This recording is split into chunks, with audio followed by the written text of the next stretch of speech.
Welcome to the pocket. I am your host Scooter, and here for you guys today. I have a bit of a spontaneous video for you. I was talking to my buddy today. Should I say buddy? He's a Cowboys fan. Ugh. But he actually had a really good suggestion for me. He said, "Why don't you do a biggest need for every NFL team, like what you think they should do this offseason?" Because I was talking about my Giants offseason plan video, and I said, that's a lot.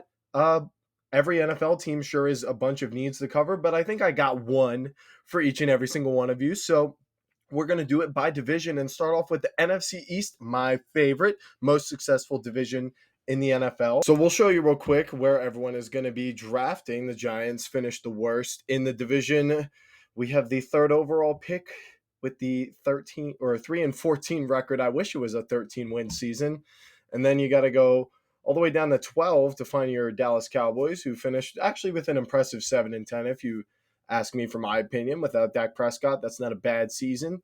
And then you got to all go all the way down to 29 and 32 to find the Commanders and Eagles. Obviously, they both far outperformed the Giants this year. But we're going to start things off with the New York Giants. They are my team, and I will have a full offseason video coming out for these guys. But we're just going to quickly go over what their needs are and kind of the basis of what I think they should do and how they should approach it.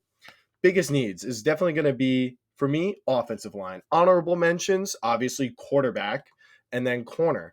So you might say, oh, how is quarterback not the biggest need? Well, it is, but this is why I'm saying this.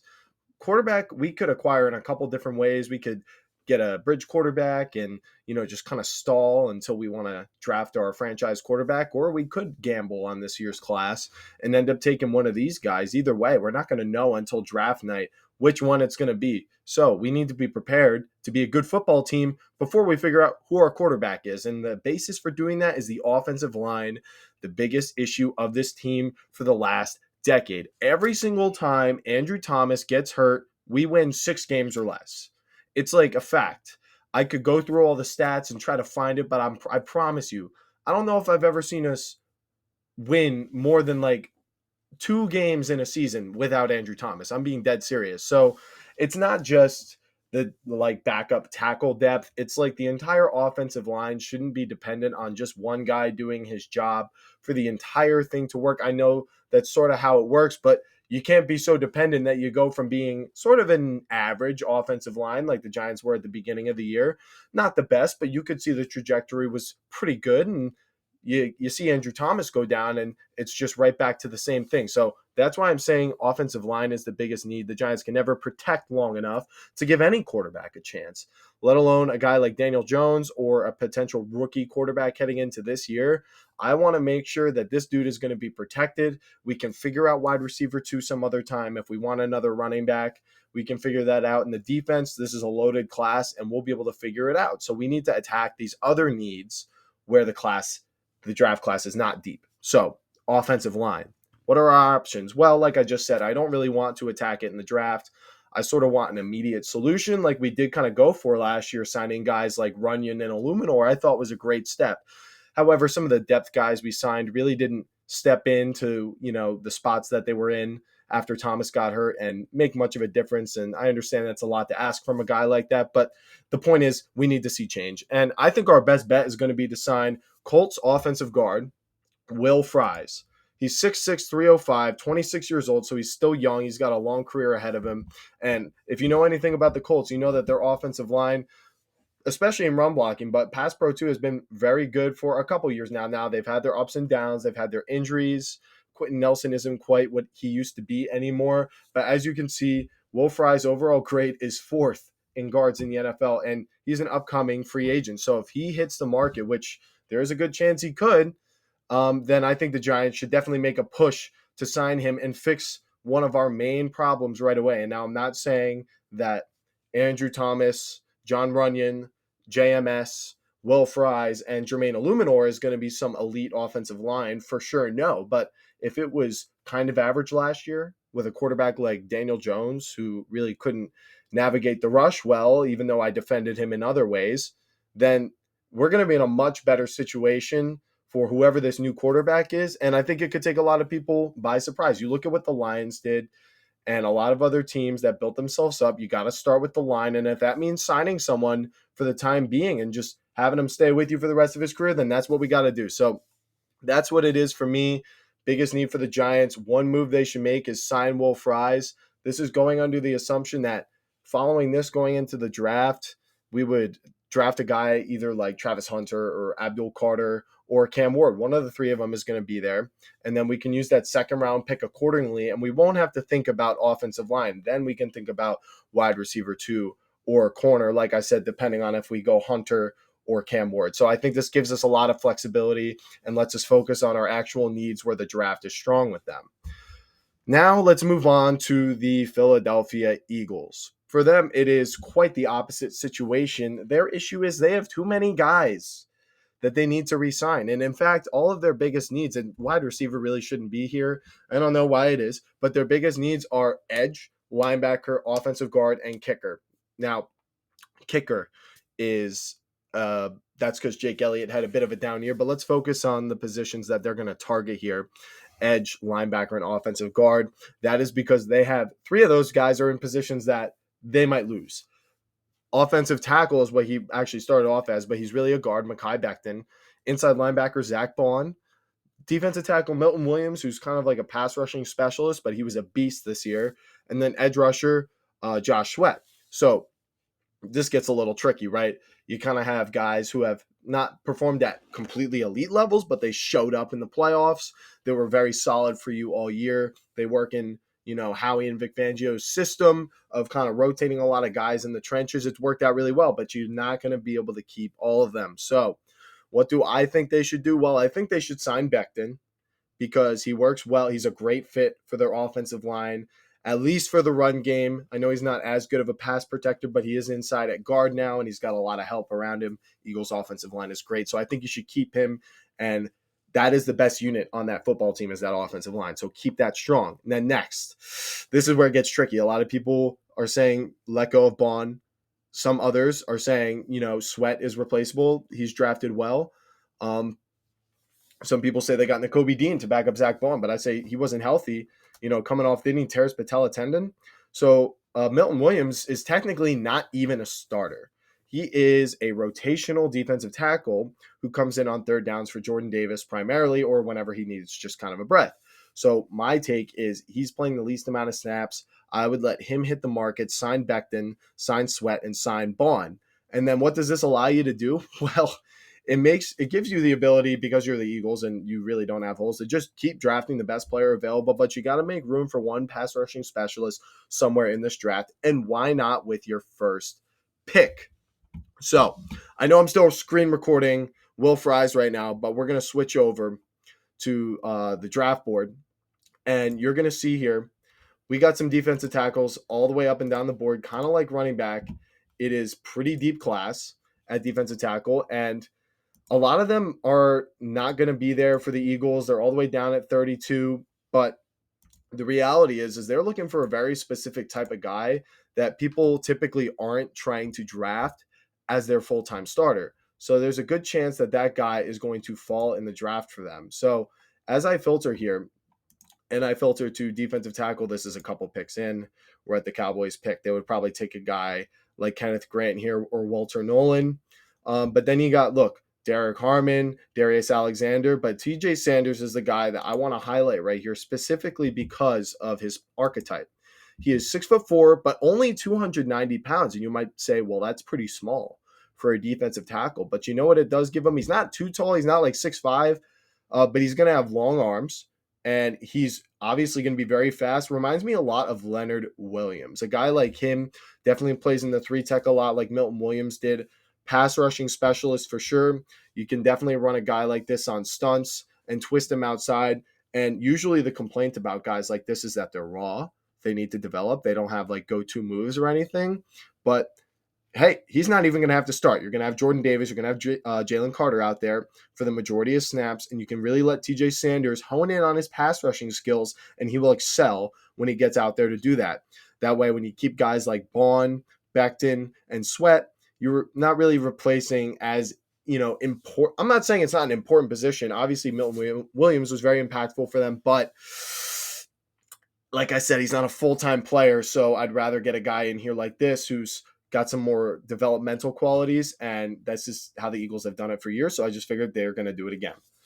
So now that that's it with the Eagles, let's look on to the Dallas Cowboys. Their biggest needs are going to be running back, offensive line, defensive tackle. Obviously, that's been a need for years, and then corner and linebackers. So they pretty much need everything on defense. And as you saw before, I had the Cowboys pulled up in the draft. Oh yeah, it was over here.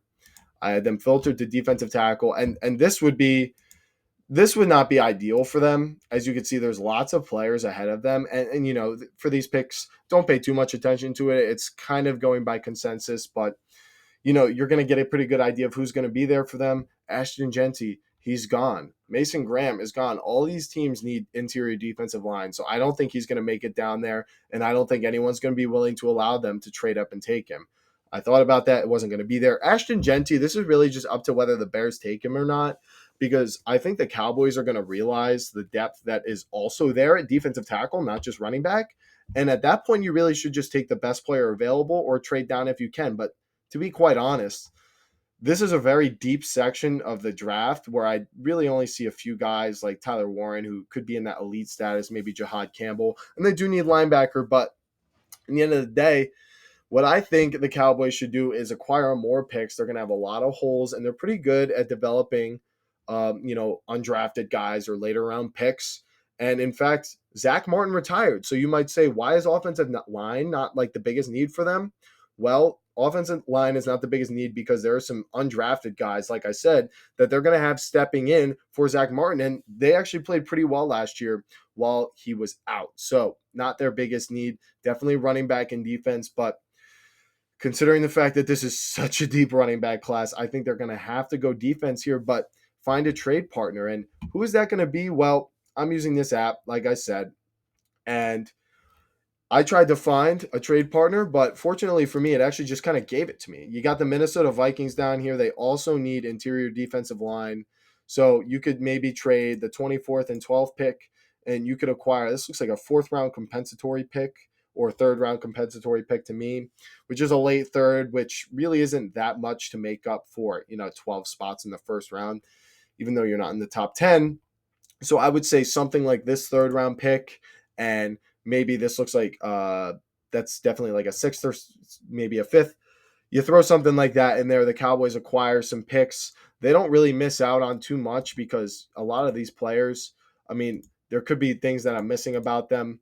Obviously, I'm not as knowledgeable as some of these other draft experts, but as you go down the board, you're seeing a lot of defensive tackles, a lot of wide receivers, and just a lot of defensive players in general. There's going to be someone there for you. Trade down and get more pieces of this class. You have a lot of holes you need to fill. That means you need rookie contracts. So I think the Cowboys should trade down and target Kenneth Grant. I think there's a good chance these defensive tackles are going to fall, even though this draft board has them very highly ranked, you know what I mean, all the way up here at like 15, 16, 21. I don't think they're going to go there. Teams prioritize other positions like wide receiver, skill positions, edge rusher, quarterback, obviously. So usually one of the positions that falls the furthest, running back, safety, and defensive tackle. So there's a good chance the Cowboys guy is going to be sitting there for them, even if they do trade down. I don't think Mason Graham's going to be there, but if you need a run stopper, Kenneth Grant is sitting right there for you. Now moving on to our last team, the Washington Commanders. And they're in a very interesting situation. They have a ton of contracts that they need to renegotiate because there was a lot of people on one-year deals in this rebuild. But they managed to make the NFC Championship on a roster that seemingly had a ton of holes, but apparently they had just enough of the right things like Jaden Daniels, Terry McLaurin, Brian Robinson was just good enough at running back, Zach Ertz at tight end. So this is a team that confuses me quite a lot about whether they should go all in or not, because you might say, oh, it was a fluke last year, and if you go all in, you're wasting all your money. Well, they have a ton of money to spend. And if last year was a fluke, then why don't you get actual, all-pro level talent to prove that it's not a fluke and that we can actually get there again? The one thing that didn't scare me last year was their defense, and that's what kind of worries me about them getting back, is they were very opportunistic on defense. They had that pick six against the Lions that changed everything. And you can't really lean on that. That's not sticky year to year. turnovers. So you got to acquire actual defensive talent that's going to keep that up for you. Thankfully for them, there's a guy who's pushing for a trade right now, Myles Garrett.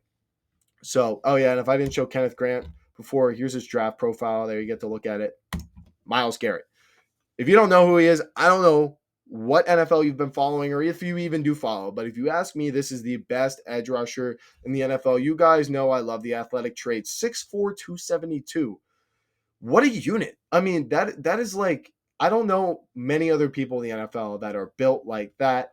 And he's also athletic and fluid at that size. Obviously, as an edge rusher, you need agility. You need to be able to bend.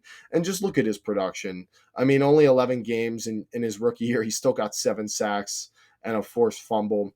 And then you see just every year after that double-digit sacks, which is unbelievable, and multiple forced fumbles except for 2021. And some of these years, he's not even playing all 16 or 17 games. Look, he's got 10 games and he got 10 sacks. That is a crazy rate. And this guy currently wants to get out of Cleveland for very obvious reasons. You see, they have the number 2 overall pick. I thought they were going to be pretty good this year. It never works out somehow. I don't know how that's the case, but in the end of the day, I think the Commanders are a good team to make a push for them. There's a lot of buzz about the Eagles, the Bills, other teams that are very close, but they don't have quite as much money as the Commanders do. I could see the Commanders justifying giving him an enormous contract because if he truly is the best edge rusher in the NFL, like I'm saying, then he will impact your team maybe more than 2 other guys combined will, right? On, equal contracts divided up amongst them. Now, I'm not saying you need to just expect Myles Garrett to carry a defense with a bunch of holes on it. You still need to fill the rest of it through the draft and free agency, but they already acquired Deebo Samuel. They don't need to add to wide receiver. They already acquired Marshawn Lattimore. I get he's old, has injury problems, but they don't need to add any more resources to corner. They need edge rusher, and there is a solution sitting right there in front of your eyes, and I think they should make a push for it. All right, guys, that was very spitball and off the top of my head. I tried to do my best with the screen recording, but I think I'm just going to have to throw in graphics anyway, but that's all right. I hope you guys enjoyed this video breaking down the biggest needs for every team in the NFC East. The Giants, they've got a lot of work to do. The Cowboys, well, we'll see what happens when Dak is healthy. The Commanders, like I said, make a push for a guy like Garrett, and they could be on the Eagles level. And the Eagles, they just got to keep doing what they're doing, try to bring back as many people as they can and run it back because they're going to be the defending champs and most likely the number 1 team in my power rankings heading into next year. And someone's got to do something about that. All right. So once again, thank you all so much for watching. I hope you enjoyed. Leave a like on the video. Subscribe so you don't miss my other division biggest need breakdowns, my Giants full offseason breakdown, and my other offseason content that will be coming later on this month. I'll see you all in the next one. Peace out.